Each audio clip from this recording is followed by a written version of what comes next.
Sa atong tubag sa Salmo, nag-ingon ta nga, hangtod sa kahangturan, awiton ko ang kaayo sa Ginoo.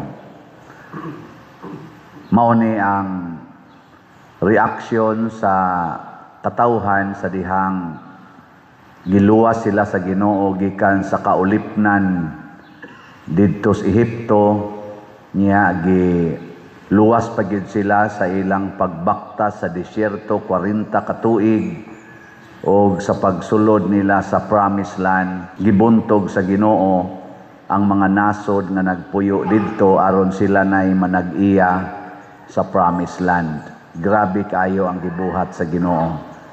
Mao nay gihisgutan diri sa unang pagbasa, gisaysay ni San Pablo ang history giunsa sila pag luwas sa Ginoo o gihimuan silag hari nga 40 ka dalaygon nga mao si Hari David. Didto gyud ning murag ning usbong og maayo ang gahom sa mga tawo nga kanhi ulipon didto sa Ehipto, nahimo ng dako kayong nasod ug gamhanan kaayo nga gingharian. Apan sa dihang naggunob ang maong gingharian, nga murag na-discourage na ang mga tao katong ilang kaning nabihag na pod sila, lain-laing nasod, labi na sa Babylonia, exile na sila, nangandoy sila og lain na sang David. Og gisaaran sila sa Ginoo nga dunay motumaw nga usa na sad kahari nga labaw pa ni Hari David, pero kaliwat siya ni Hari David tungod kay ang iyang gingharian dili na gyud matapos, dili pareha sa gingharian ni Hari David, gingharian ni Solomon nga nangatapos sila. Kining maong hari na kaliwat ni David dili matapos ang iyang gingharian. Ug matud pa ni San Pablo, mao na ni si Jesus. Lingay mong tupad na mutuo ka na si Jesus dili na gyud na matapos iyang gingharian. Pangutan na ba? To.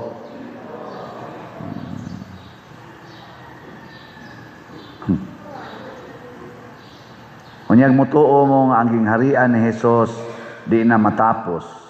Nya kita nagtuo man ta, kita mga Katoliko, mga Kristiyano, nga kining simbahan nga Katoliko mao man ni ang atong gitawag og ang gingharian ni Jesus, gitawag pag gani natog lawas ni Jesus. Mutuo mo nga dili sige ditso pag ko kahuman. Mutuo mo na kanang imong tupad dili na matapos. Kay mao man na siya ang simbahan, kanang imong tupad mao man na ang simbahan. Mutuo mo nga di na matapos.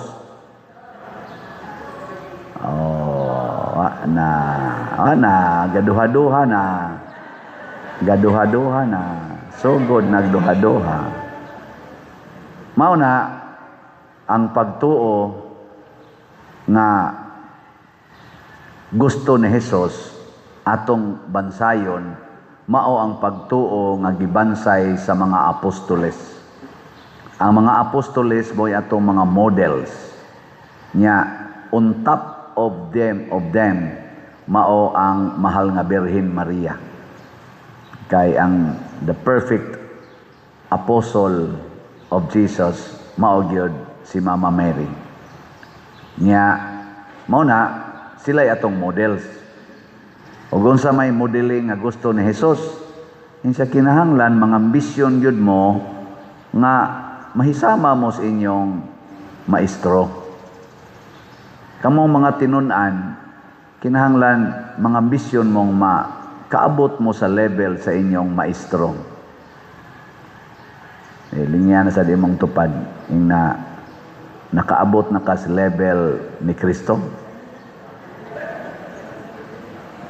Hay may inyong naabot, level ni Kristo o level sa demonyo? Sige, ari lang sa ta mag-istorya sa paghigugma lang, kanang paghigugma. Unsa may inyo rong naabot, level ni Kristo o level sa demonyo? Ang level ni Kristo, higugmaa ang imong kaaway, dili lang ang imong higala. Ang sayawa, higugmaa imong higala, dumti imong kaaway. Asa man mo ron, ana? Oh, kana. Nindot ta kay na i-check. Naa gani kay gi ayran or wa nimo higugmaa karon, bisag usa lang ka tawo, naa pa ka sa level sa demonyo nga higugma, nga gugma. Pero imo na ganing higugma ang tanan, apil na tong nagpasakit nimo, kana Ginoo na ng imong gugma, Diyos no na. Nyagwap ka na, desisyon. Sa ato rong mga politicians, kinsa Manila ang murag na anas level sa Ginoo nga gugma, mga Marcos Group, Duterte's Group, Pinklawans Group. Kana, panid-i na. Panid-i. Kay ang mahimong manluluwa sa Pilipinas, kadto rang nakaabot na sa level sa kang Kristong paghigugma. Kay siya may manluluwas. Ang maghimo taglaing level or standards, dili na gina makaluwas, makatiwas na. No na siya. Makaimpas, makatiwas sa atong kalisod. No nang musamot ang atong kalisod, basta wa ta sa level sa paghigugma. Karon ari na sa tas pag-alagad. Pag-alagad. Si Jesus nihugas sa tiil sa iyang mga disipulo. Kamong mga asawa, iguli ninyo sa inyo, kinsay muhugas sa tiil sa inyong bana. Taas ang kamot. Ba? Ayaw, sa mo pagbalibad kamong way bana. Kamu bang naibana ba? Sa masad mo nga mo. Da naman na selfie inyo. Nihisgot gani ko, kinsay muhugas sa tiil sa inyong bana. Maingo mo nun, wa man mi bana. Ngano mo na imong itubag? Ay nalagtubag diha. Mahay-mahay masag ka. Di bitaw. Kisa asawa din nga naapay bana. Ito nalagi ng klarohon. Kanang mga asawa nga naapay bana, kinsa ninyo ron ang musaad nga ako pa dir, muhugas na gyud ko tiil sa kong bana. Taas ang kamot. Kana, congratulations. Naiduha ka buok. Aritas mga bana be, na may mga banag naong din mga kosmoron rabag naong. Kinsa man ang mga bana din nga muhugas na gyud tiil sa inyong asawa. Taas ang kamot. Ala! Kanabang inig kaligo ba sa imong asawa? Baday, ako sa hugas sa imong tiil. Kasweet. Ingon sa na imong asawa, patiran tanong ka niya. Saan tilag patiran ka? Basta gihugasan imong tiil. Kamo, mga ginikanan, kusog kay mong manghugas sa tiil, apil na slawa sa inyong mga anak katong gagmay pa. Karon hapak. Ayaw na. Nganong inyo man ang giusab? Ayaw usba. Hugasi, gyapon ang tiil. Naay inyong mga anak, sigduwa dito sa gawas niya, nang limpyo mo sa inyong hawanan, pagsulod, yatak-yatak dito, pati lapukab, hapak dayo, pakuputlong ko ng tiil, ni mong buanga karon mga. Ayaw, hugasi lang ng agis iyang tiil. Nga hasta iyang tiil, hugasi, dong, murag hugaw imong tiil dong, ali dong biya, itong hugasan. Siya ka nice ni mama, oy. Di ba? Unta, hika din hugaw-hugaw, kita ka din galimpyo, tayo ka hugaw-hugaw, sa kanang buanga ka. Ayaw. Okay mo na. Ari na sa tas pagpanghatag, kanang pagpanghatag. Unsa may level sa pagpanghatag ni Kristo sa iyang pagkamanggihatagon, gihatag niya ang tanan, hastang to sa iyang dugo. Katapusang to sa iyang dugo, iyang gihatag. Bisag patay na siya, gidugsak iyang kilid, agas lang yapon ang dugo og tubig. Unsa may standard sa yawa, ihatag ang sobra. Ug naa kay sobra ihatag. Pero wa kay sobra, ayaw panghatag oy, alkansi ka. Ana, no? Mo nang kusog kita mo kusog kita mo kwenta. Unsa ka diha? Sige lang taghatag, siya sige pangayo rin. Unsa mo na siya? Siniswerte. Mag-anad ng buang-buang dako, mag-anad. Patrabahuan na, kadagko ang mga lawas. Ano? Maunay mga yawanong pagpanghatag. Human ako nakahatag, katulo na ko nakahatag ang ilang panginhanglan. Karon ari lang yapo nato. Uy, dito na sa suban oy.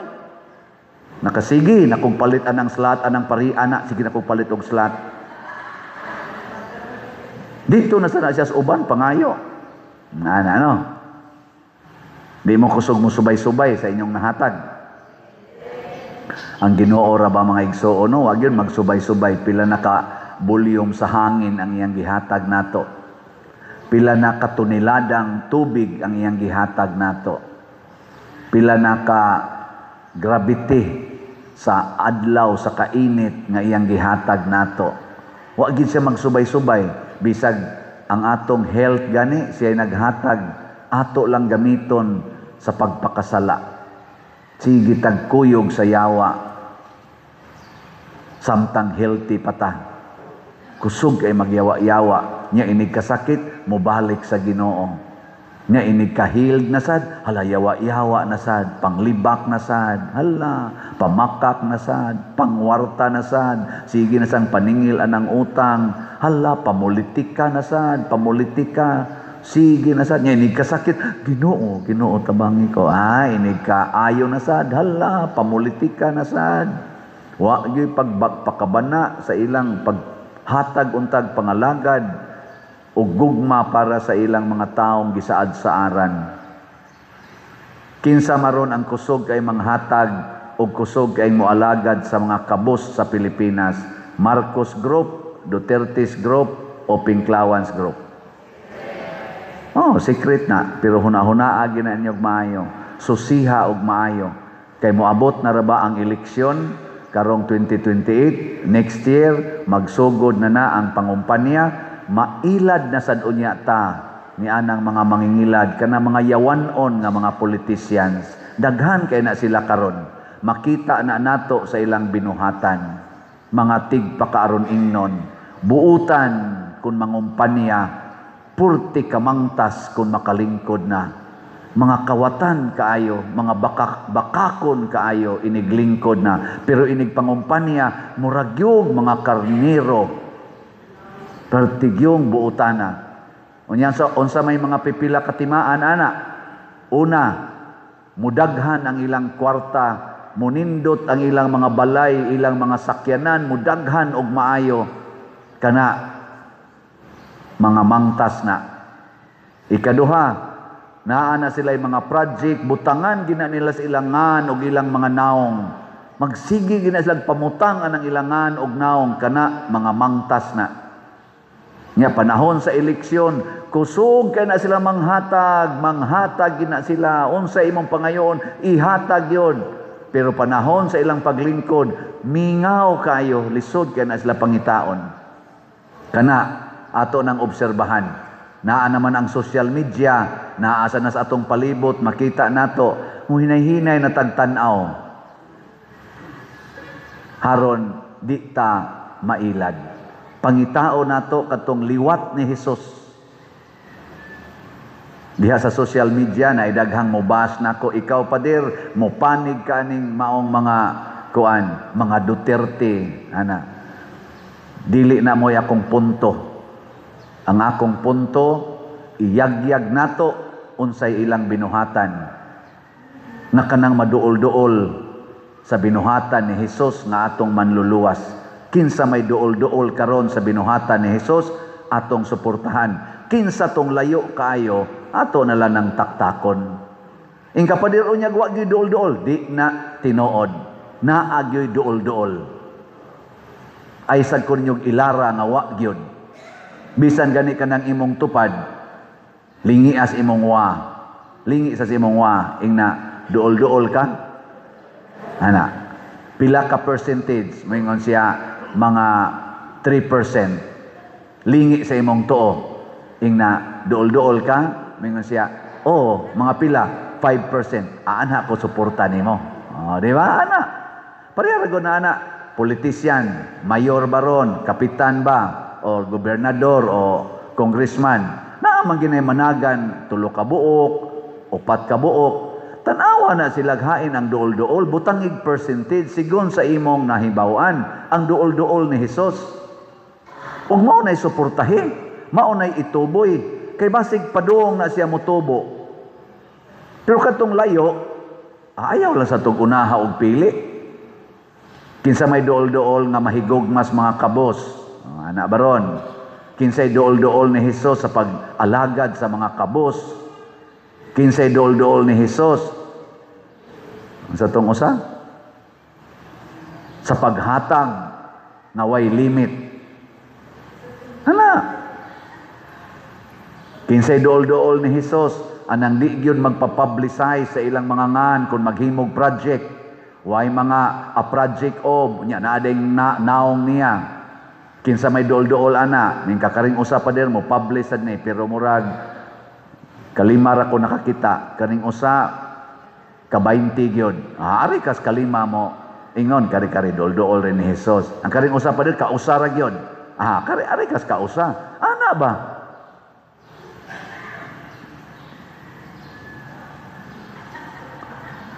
Sa mga pari, tanawon sa ninyo, kinsay dool-dool ni Jesus. Kaning nagwali, kadi ko assistant, wala na. Pangutanan sa Kristan, kinsay ilang tanawon na dool-dool ni Jesus nga pari. Ang parish priest o ang assistant? Pangutanan ba sa Kristan? Unya ba? Nawa? Maingon, sunod, kana mga lektor, kana lay pangutana. Mga lektor, sister, brother, kinsay dool-dool ni Jesus aniro mga pari dinis Compostela, kining parish priest o assistant parish priest. Siya unsa may gauge nimo brad? Siya kanang mura kag kuyawan kung naana na siya. Maingon din mo, ay sure. Ay beka mo kano be kinsa may dool-dool para ninyo Ginoo nga kanang inigsulti ganahan kay mong mo tuo ang parish priest o ang assistant parish priest karon dire ay nang namog tingog ing nang secret kamusad ba ay mog tingog ing na lang secret nya mo nay sunda basta ako gasigi kog baligya dinhi og raffle tickets. Gasigi kong pangimbitar ninyo nga mosuporta ta sa ato mga proyekto. Online parishioners og dinhi.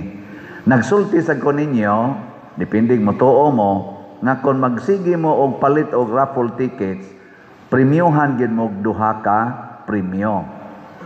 Ang premyo gikas Ginoo nga 100-fold blessings, 100% kinanyang ihatag og ang premyo gikan sa tao nga mao ang mga prizes sa atong raffle tickets nga posible sang dili ka pilian.